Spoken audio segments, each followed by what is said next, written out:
Hey, it's Andre. We got a tricopter, we got a tricopter, we got a quad, we got a quad, we got lights, camera, action.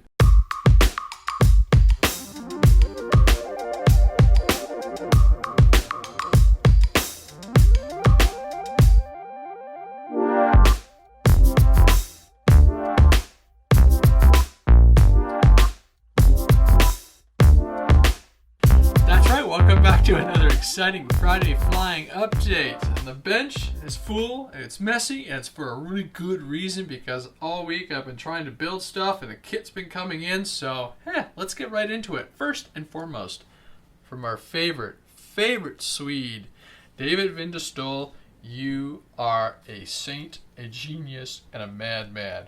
I'm happy to call you my friend, man. Holy moly, this thing is just crazy light.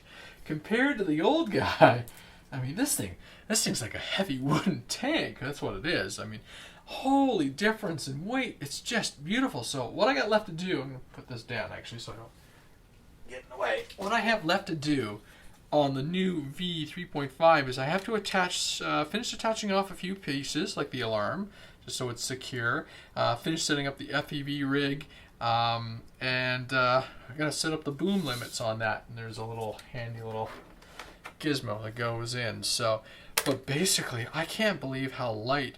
As David said in his build video, the hardest part of the whole process is actually getting all that wire inside and hooking everything up. But once you do it correctly, unlike me who would flip my my header pins, it basically was a piece of cake. I'm using an FrSky X4R with S-Bus, so that's why this is this big hunking piece here, which is the inverter cable. I'm probably going to try and shorten it down, and it's funny because you start building this thing and you suddenly start going crazy about, there's wires exposed, so I'm going to get some black loom and hide all that. And I went back and I must have rebuilt the tail setup. I got a little of extra mesh sitting there on here, but it's enough because the process of stringing all that wiring through the tail and everything, even went as far as clipping the wires for the servo. So it's hovered. I've only hovered it with 3S. These are the 8x5 props for the 4S setup, but it was beautiful. I do need to get a different mount or strap for the camera because this one is not long enough and the camera was kind of moving around, and I will use the little rubber insert and everything. So fantastic, really excited.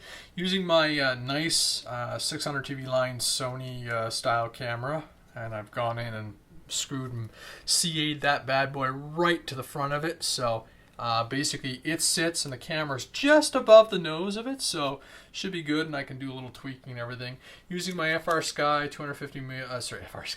Fat Shark's 250 milliwatt transmitter, and I will run the filter system so I can snap between 4S and 3S really easily, and the transmitter is powering the camera, so everything is kind of independent. And I do have telemetry hooked in running through the Naze 32 setup, so I've got to go in there and actually program everything. I have flashed it with David's settings, and it does talk and look, and as I said, it hovered quite nicely. So from that point, it's me getting in there, programming it up how I like. But the power, just the hover was so clean and so beautiful. So I'm really looking forward to getting this thing and just getting it out in the open and flying it FPV and just enjoying it. So, and then the other piece of equipment that came in was a VersaCopter. So this is a full kit from FliteFest, and including their motors and everything. So this is basically the first one I'm going to have. First kit from FliteFest. It's complete, and picked up from GreatHobbies. There you go. I picked up a Naze 32. Actually, this was a gift from a buddy, and I have a FrSky receiver, which is going to just hook into the S-Bus system and everything. So it's going to be really slick, really light, and I'm looking forward to it.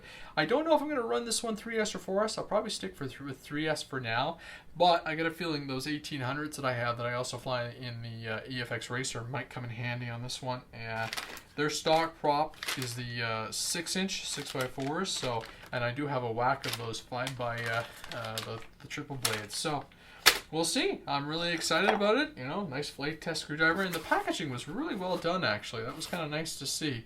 So, you know, it's getting there. And so this probably will take me a couple hours over the weekend or next week to build up and have ready. And it's something I definitely want to bring with me when I go to Ohio. I just went with the black stuff because, well, you know, if I want color, I can pick up the color modules and pieces later on when I'm down there in July. Equipment that came in last week. A nice new LED light. So, woo, look at the, wow. That's crazy. So this one's going to be another studio light, and I will convert it over to run on LiPos versus AA's. So it is a nice piece of kit, and it is about double the size of my existing light. So that'll be really handy in the studio and give me yet another fill light or key light. So just slowly working away on making this environment look really handy and snazzy. As you saw in the intro, there was a little bit of footage. I had this camera with me downtown today when I was on lunch, and I did some shooting. Unfortunately, I had a lot of high hopes for the H8R. Yeah, I think that's what it is. I'll never get the name straight. Because it does have a really big display in comparison to something like this one, which is like, you know, the Turnigy. It's almost got double the size as far as the display goes, but a couple of my little finicky gripes as far as you know, control and everything. The menu is driven through just 3 buttons, so you tap tap tap tap, and then you only have the 1 button plus the action button on the top of the menu, whereas some of the other cameras have that up and down. So if you scroll past your item, you can go back to it. So it's a couple little things like that. And then I'm having some little hiccups with the quality. So we're working away and trying to resolve those. Actually, I got a brand new firmware and I put that in, and it seemed to improve some of the quality. But I'm having hiccups where if I roll at 4K and I go and do a second shot, the camera locks out. So and you lose your footage. So we'll see. The audio sounded okay. I was actually going to shoot with this, but then I discovered there's no video line out, so you can't even FPV with this camera. So I'm going to put it in the air eventually, and we'll see what it looks like. But for tonight, you'll have to enjoy that footage that I shot earlier today. So there we go, ladies and gentlemen. A really quick one. I had a busy afternoon already, staining decks and everything. You know, finishing off that honeydew list and smashing out chores. It's going to be one of those really busy weekends. I do hope to get out flying. FliteFest, there was a massive email out today talking about some of the really exciting developments for FliteFest 2016 in July in Melbourne, Ohio at Fury Field. Check out the FliteFest.com site, and if you're interested in volunteering, please do register for that because, well, you know, it will be awesome to, you know, see everybody out there. So there we go. It is the Canadian May long weekend, so happy Victoria Day long weekend to all my fellow Canadians. If you get out flying, be safe, have fun, see you out there.